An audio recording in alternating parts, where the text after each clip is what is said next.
Hello दोस्तों, आइए हमारे नए वीडियो में आप लोगों की स्वागत है।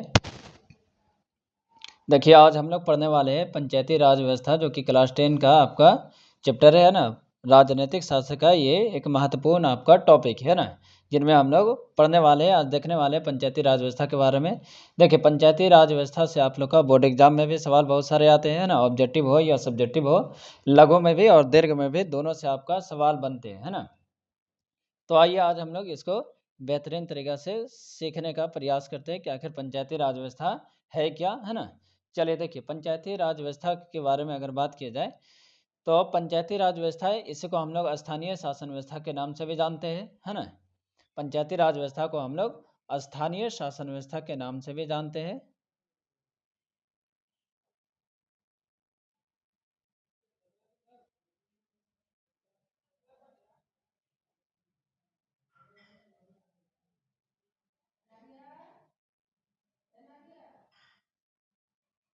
चलिए आइए, सबसे पहला सवाल है कि आखिर स्थानीय शासन व्यवस्था कहते किसको है या पंचायती राज व्यवस्था कहते किसको है।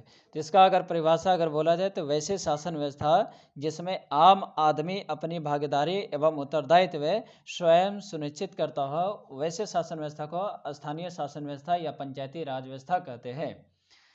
पंचायती राज व्यवस्था देखिए, ये सत्ता का विकेंद्रीकरण के लिए आपके लिए ये किया गया था। सत्ता का विकेंद्रीकरण कहने का था सत्ता का विभाजन के लिए पंचायती राज व्यवस्था का निर्माण की गई थी। पंचायती राज व्यवस्था के बारे में कई अलग अलग भारत के राष्ट्रवादी नेताओं के विचार थे, जिनमें से सबसे प्रमुख अगर बोला जाए तो आप लोग का महात्मा गांधी थे। महात्मा गांधी का मानना था कि पंचायती राज व्यवस्था या शासन व्यवस्था में अंतिम भागीदारी जो सुनिश्चित करता है वो कौन करेगा, आम व्यक्ति करता है, करेगा या जनता करेगा, है ना। इसलिए महात्मा गांधी ने भी इसका समर्थन दिया पंचायती राज व्यवस्था का यहाँ पे। और पंचायती राज व्यवस्था की अगर शुरुआत अगर देखा जाए, प्रारंभिक समय पंचायती राज व्यवस्था की कहाँ किससे आरंभ हुई, तो आपका प्राचीन काल में आप देखिएगा, जब बिहार में आप लोग का जनपद थे, आपको पता होगा कि बिहार में 3 जनपद थे, है ना। पहला आप लोग का मगध था, दूसरा आप लोग का अंग था, तीसरा आप लोग का वज्जी था। इन तीनों जनपद बिहार में ही पाए जाते थे। इन्हीं में आप देखिएगा कि एक आप लोग का गणतंत्र एक क्षेत्र था जिसका नाम है लिच्छवी गणतंत्र, जहाँ से सर्वप्रथम स्थानीय शासन व्यवस्था की हम लोगों को स्रोत पता चलती है या एविडेंस मालूम चलता है ना। यह पंचायती राज व्यवस्था सर्वप्रथम यही लागू था। कहाँ था? लिच्छवी गणराज्य में। अच्छा, लिच्छवी गणराज्य अगर बताया जाए कि वर्तमान समय में लिच्छवी गणराज्य अभी मौजूद कहाँ है, तो ये बिहार के वैशाली जिले के अंतर्गत में स्थित है, ठीक है ना। बिहार के वैशाली जिले में लिच्छवी गणतंत्र स्थित है। और यह यहीं से मतलब भारत में पंचायती राज व्यवस्था या बिहार में पंचायती राज व्यवस्था यहीं से ली गई है, ठीक है। देखिए, महात्मा गांधी का जो कहना था कि पंचायती राज व्यवस्था में अंतिम भागीदारी या सुनिश्चित जो करेगा वो आम व्यक्ति ही करेगा, है ना। इसी के लिए आप देखिएगा पंचायती राज व्यवस्था के संबंध में जब संविधान निर्माण हो रहा था तो उस समय आर्टिकल नंबर 40 पंचायती राज व्यवस्था से ही संबंधित रखी गई। महात्मा गांधी के विचारधारा को सम्मान देने के लिए यहाँ पे पंचायती राज व्यवस्था के ऊपर आधारित वहाँ पे कुछ प्रावधान दी गई। उसके बाद देखिए, पंचायती राज व्यवस्था हमने परिभाषा बता दिया है ना। आर्टिकल नंबर आप 40 याद रखिएगा, यहाँ पे आप लोग को दी गई है। अगर संविधान के भाग की बात किया जाए कि संविधान के किस भाग में पंचायती राज व्यवस्था को संबंधित है, तो आपको याद रखिएगा भाग 4 में आपका नीति निर्देशक सिद्धांतों के अंतर्गत आपका रखा गया है, और अनुच्छेद यानी आर्टिकल 40 में स्थानीय शासन व्यवस्था की वर्णित की गई है या वर्णन की गई है, ठीक है ना। इसके बाद अगर देखा जाए पंचायती राज व्यवस्था का अगर शुरुआत सर्वप्रथम भारत में कब होता है, तो पंचायती राज व्यवस्था का भारत में सर्वप्रथम शुरुआत जो होता है ये आप लोग का 2 अक्टूबर 1959 ईस्वी को होता है ना। पंचायती राज व्यवस्था का अगर शुरुआत बोला जाए तो 2 अक्टूबर 1959 ईस्वी को सर्वप्रथम भारत में आपका शुरुआत होता है।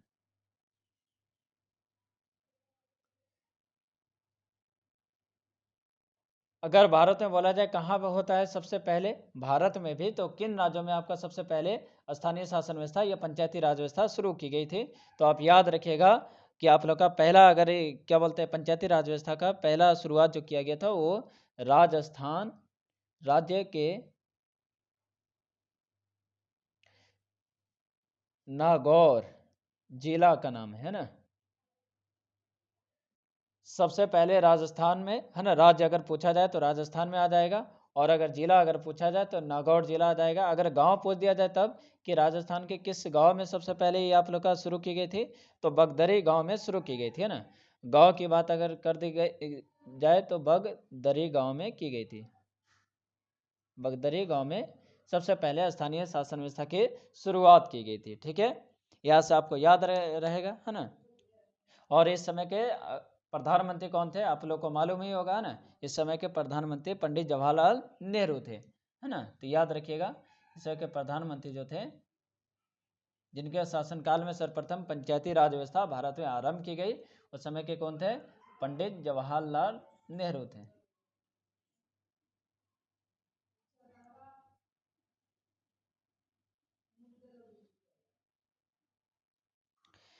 यहाँ से आप लोग को देखिए, उसके बाद कहा जाता है कि पूर्ण रूप से भारत में पंचायती राज व्यवस्था यानी स्थानीय शासन व्यवस्था को लागू करने के लिए किस वर्ष आप लोग का संशोधन की गई, और सभी राज्यों को ये आदेश जारी किया गया यानी पारित किया गया कि अब सभी राज्यों में, भारत के सभी राज्यों में पंचायती राज व्यवस्था को स्थापित करना अनिवार्य होगा। तो आप याद रखिएगा, स्थानीय शासन व्यवस्था को वास्तविक रूप के आधार पर 1992 ईस्वी में, कब, 1992 ईस्वी में पंचायती राज व्यवस्था को हम लोग, देखिए यहाँ पे हम लिख देते हैं ना,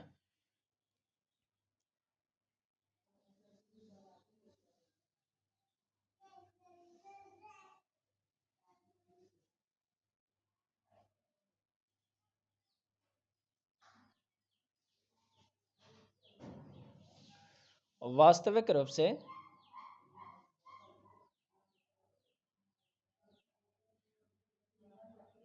1992 यानी 1992, 73वां और 74वां संविधान संशोधन के आधार पे किया गया था ना। तो आप याद रखिएगा, सर्वप्रथम कब किया गया था, तो 2 अक्टूबर 1959 को। कहाँ किया गया था, तो भारत का राजस्थान राज्य में, नागौर जिला में, बगदरी गांव में। और उस समय के तत्कालीन प्रधानमंत्री कौन थे, पंडित जवाहरलाल नेहरू थे। अगर वास्तविक रूप से अगर बोला जाए, यानी भारत के समस्त राज्यों में, क्षेत्रों में लागू करने की पंचायती राज व्यवस्था के आदेश कब पारित की गई, तो 1992 में की गई थी। और इस कौन से संशोधन के तहत, तो 73वां और 74वां संविधान संशोधन के तहत इसको मतलब जोड़ा गया था। ठीक है ना। इसके आगे अगर देखा जाए तो भारतीय संविधान के भाग 9 में, याद रखिएगा, भारतीय संविधान के भाग 9 में, भारतीय संविधान के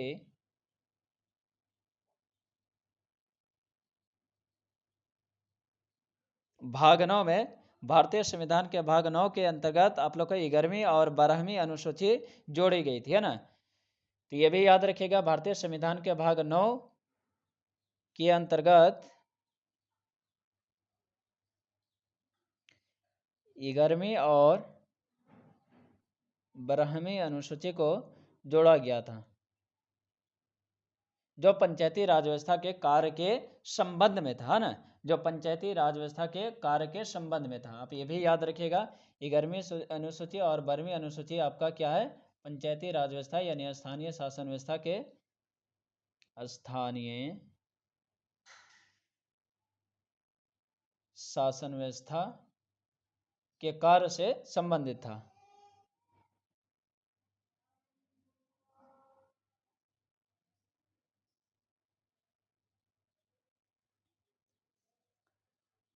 चलिए देखिए, इसके आगे देखिए, अगर बताया जाए पंचायती राज व्यवस्था के अंतर्गत कितने आप लोग के विषय हैं, तो आप लोग को यह भी याद रखना होगा, पंचायती राज व्यवस्था या स्थानीय शासन व्यवस्था के अंतर्गत 29 कार्यों को रखा गया है ना। कितने कार्यों को रखा गया है, तो 29 कार्यों को यहाँ पे रखा गया है।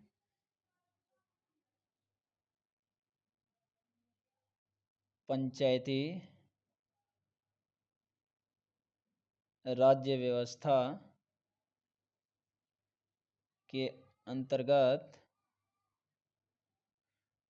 29 कार्यों को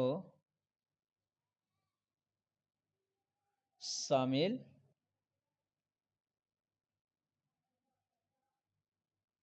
किया गया है।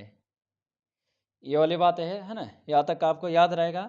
अगर बिहार में अगर बात किया जाए, इसके अंतर्गत पंचायती राज व्यवस्था के अंतर्गत तो बिहार में पंचायती राज अधिनियम 2006 के अनुसार इसको पूर्ण रूप से पंचायती राज व्यवस्था सभी राज्यों में लागू करने का अनिवार्य दे दी गई है ना। पंचायती राज व्यवस्था ये तो आप लोग को मालूम है होगा कि एक आप लोग का नगर पालिका होता है, एक आप लोग का ग्राम पंचायत होता है ना, यानी दो, एक शहरी और एक ग्रामीण क्षेत्र में आप लागू होता है ना। तो ये तो आप लोग को पहले से मालूम होगा। तो याद रखिएगा बिहार में कब, बिहार पंचायती राज अधिनियम 2006, बिहार पंचायती राज अधिनियम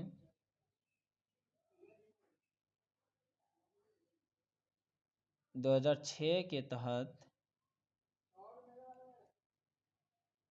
सभी क्षेत्रों में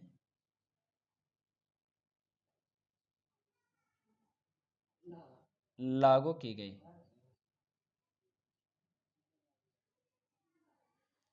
ठीक है, पंचायती राज व्यवस्था दो है ना, इसके अंतर्गत दो है, एक आप लोग का शहरी निकाय है, एक आप लोग का ग्रामीण क्षेत्र है। याद रखिएगा यहाँ पे है ना, शहरी निकाय है, एक आप लोग का ग्रामीण निकाय है ना। तो यहाँ से हम लोग, चलिए देखिए, अब यहाँ से हम लोग को, यहाँ पे आप लोग का बहुत सारे कार्य है ना जो हम लोग आगे पढ़ेंगे। हम लोग पढ़ने वाले हैं और ग्रामीण क्षेत्र के बारे में है ना, यहाँ पे शहरी निकाय के बारे में हम लोग नहीं पढ़ने वाले, ठीक है ना।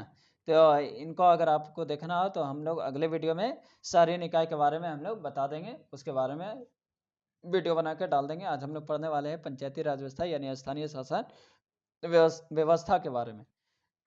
देखिए, स्थानीय शासन व्यवस्था की अगर शुरुआत बोला जाए तो यहाँ पे भारत है पंचायती राज व्यवस्था की शुरुआत बलवंत राय मेहता समिति के द्वारा सिफारिश पे की गई थी। बलवंत राय मेहता समिति के द्वारा भारत में पंचायती राज व्यवस्था की शुरुआत की गई थी। ये भी बातें आप नोट कीजिएगा। भारत में बलवंत राय मेहता समिति के द्वारा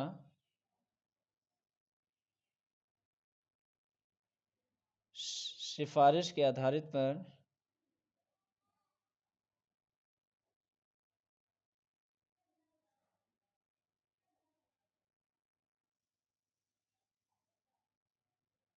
की गई थी। ठीक है, बलवंत राय मेहता समिति के सिफारिश पे भारत में पंचायती राज व्यवस्था की आरंभ की गई थी ना। यहाँ से आप याद रखिएगा।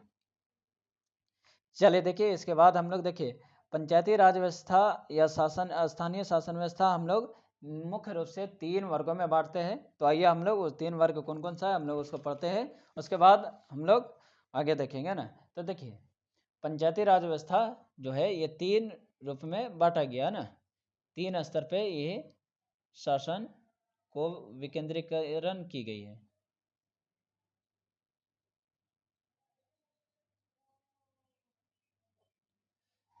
देखिए, अगर यहाँ पे आप लोग को देखिए, हम यहाँ पे शॉर्ट में लिख दे रहे हैं है ना, जो आपके मतलब ऑब्जेक्टिव के लिए महत्वपूर्ण होगा, और बाकी आपको इसका नोट्स हम अपने टेलीग्राम ग्रुप में डाल देंगे। आप लोग वहाँ से आके हम टेलीग्राम से इसका नोट्स जो भी पंचायती राज व्यवस्था का है पूरा वहाँ पे मिल जाएगा। आप वहाँ से आके उसको डाउनलोड कर सकते हैं ना। टेलीग्राम का लिंक हम अपने डिस्क्रिप्शन में और वीडियो के अंत में भी बता देंगे, ठीक है ना। तो आप ध्यान से पूरे वीडियो को देखिएगा है ना। यहाँ पे जो हमने लिख रहे हैं, जो आपको एकदम शॉर्ट में जो आपको ऑब्जेक्टिव के लिए महत्वपूर्ण है, और आपको मतलब एक बायोडाटा के तौर पे आपका है, जो इसको पढ़िएगा आपको धीरे धीरे सारा याद होने लगेगा है ना। तो इसलिए, और बाकी आपको नोट्स की जो मिलेगा वो नोट्स आपको टेलीग्राम लिंक पे दे दिया जाएगा। टेलीग्राम पे ग्रुप में ज्वाइन होके और उसको नोट्स को वहाँ से ले लीजिएगा। जितने भी वीडियो समाज विज्ञान का पढ़ाया जाएगा सारे का नोट्स आपको वहीं पे टेलीग्राम ग्रुप में ही मिलने वाला है, ठीक है ना। तो इसलिए आप हमारे टेलीग्राम ग्रुप से ज़रूर जुड़ जाइएगा है ना। डिस्क्रिप्शन में दे दिया जाएगा लिंक आपको टेलीग्राम का चैनल का, उस पर आप लोग जुड़ जाइएगा। चलिए देखिए, तीन स्तर जो है हम लोग का ये देखते हैं कि पंचायती राज व्यवस्था को हम लोग तीन स्तर के आधार पे बांटते हैं। चलिए देखिए,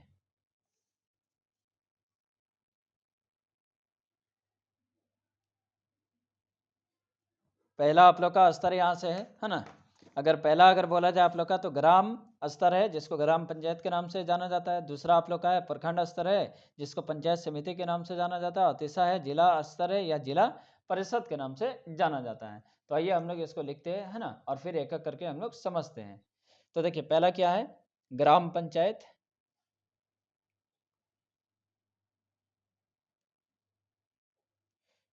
दूसरा में क्या आप लोग का पंचायत समिति है।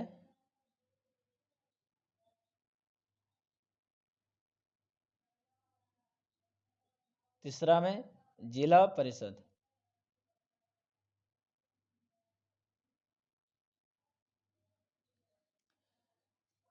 चलिए अब आइए हम लोग पहले इसको ग्राम पंचायत को हम लोग पढ़ते हैं, है ना। ग्राम पंचायत, उसके बाद पंचायत समिति, उसके बाद हम लोग किसको पढ़ेंगे, जिला परिषद के बारे में हम लोग देखेंगे, ठीक है ना। तो देखिए यहाँ पे अगर ग्राम पंचायत के बारे में बात किया जाए, इसके बारे में हम लोग अभी पढ़ने वाले हैं।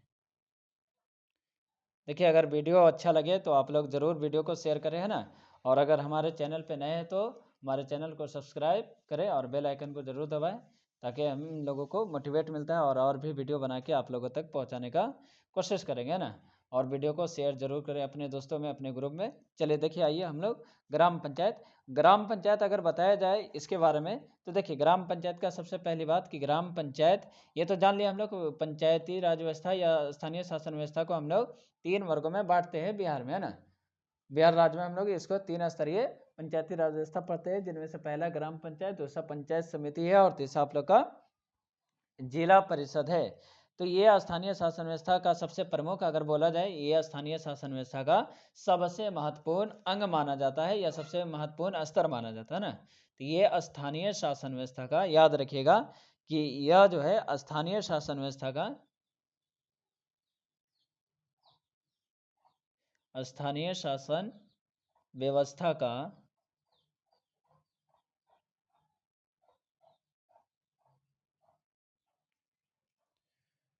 सबसे प्रमुख अंग है या महत्वपूर्ण अंग, लिख लीजिए ना।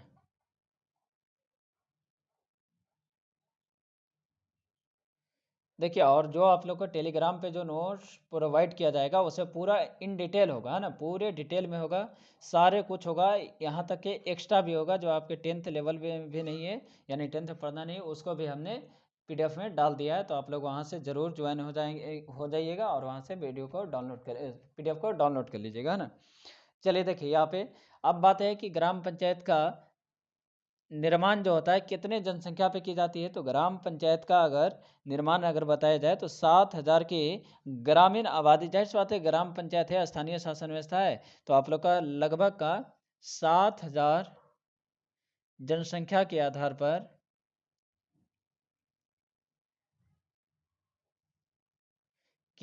पर गठन की जाती है ना।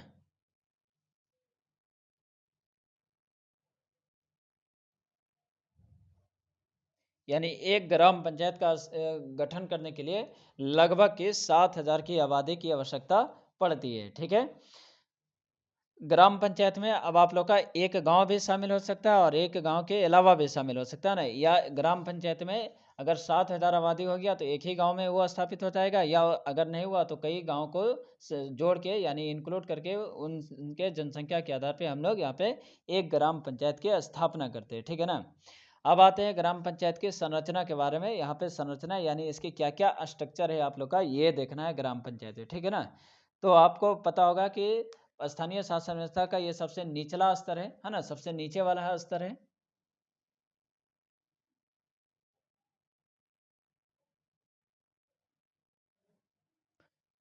चलिए देखिए स्थानीय शासन व्यवस्था का ये सबसे निचला स्तर है माना गया है ना। इसमें कहा जाता है कि ग्राम पंचायत में लगभग 500 की आबादी की जनसंख्या के आधार पर एक पंचायत क्षेत्र होता है, ठीक है, जिसे आमतौर पे वार्ड कहा जाता है ना। हम लोग को मालूम होगा, है ना, कि आप लोग का वार्ड, ग्राम पंचायत में बहुत सारे वार्ड होते हैं, तो एक गांव में भी कई सारे वार्ड होते हैं ना। तो वार्डों की गठन कैसे की जाती है, तो वार्डों की जो गठन की जाती है यहाँ पे,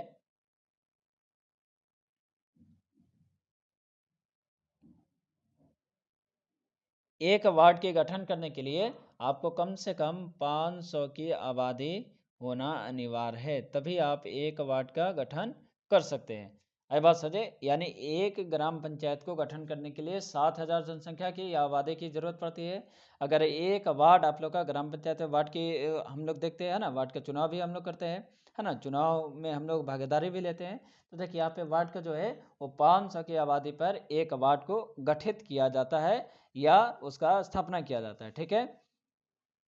प्रत्येक वार्ड में आप लोग को मालूम होगा कि एक एक सदस्य जनता के द्वारा प्रत्यक्ष रूप से निर्वाचित की जाती है ना। प्रत्यक्ष रूप से निर्वाचित कहने का होता है कि जितने भी वार्ड जो है ये सब चुनाव में भाग लेते हैं। चुनाव आयोग के द्वारा यहाँ पे चुनाव की जाती है और इस चुनाव में प्रत्यक्ष रूप से जनता इसमें क्या करती है, ग्राम पंचायत की जनता उसमें भागीदारी लेती है और भागीदारी लेके अपने मतदान के माध्यम से अपने किसी एक वार्ड को वहाँ पे सुनिश्चित करती है, प्रतिनिधित्व बनाती है ना। ये तो हम लोग को भी मालूम है। और चुनाव देने की आपको ये आयु सीमा भी मालूम होना चाहिए ना, यानी आपको मतदान देने की आयु सीमा कितना है।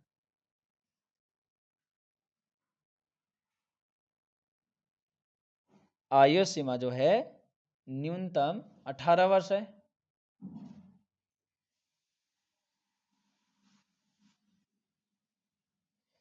यानी एक वार्ड के गठन करने के लिए 500 की आबादी है ना। और ये चुनाव आयोग के द्वारा यहाँ पे चुनाव की जाती है। इस चुनाव आयोग के द्वारा जो चुनाव की जाती है उसमें ग्राम पंचायत के जनता स्वयं रूप से यानी प्रत्यक्ष रूप से उसमें भाग लेते हैं और भाग लेके अपने मतदान देके और एक प्रतिनिधित्व को अपने जिताते हैं, जिसको हम लोग वार्ड कहा जाता है, ठीक है।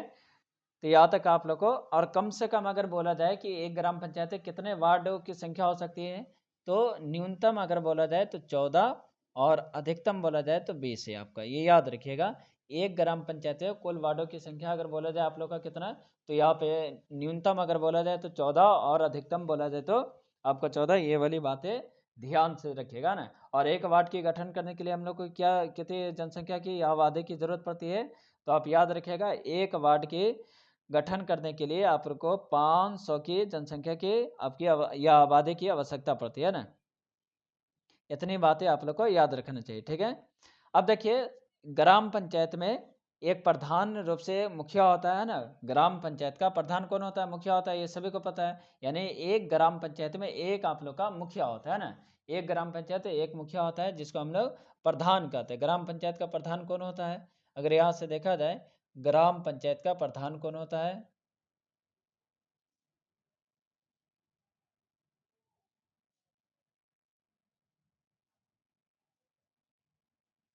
मुखिया को कहा जाता है ना, मुखिया होता है। ये आप याद रखिएगा, ये सब आपके बोर्ड एग्जाम में ऑब्जेक्टिव में पूछे जाते हैं ना। और सब्जेक्टिव भी इससे पूछे जाते हैं। तो सब्जेक्टिव के लिए आपको जाहिर सी बात है नोट्स को डाउनलोड करना पड़ेगा, जो पीडीएफ हमने टेलीग्राम पे डाल देंगे, है ना।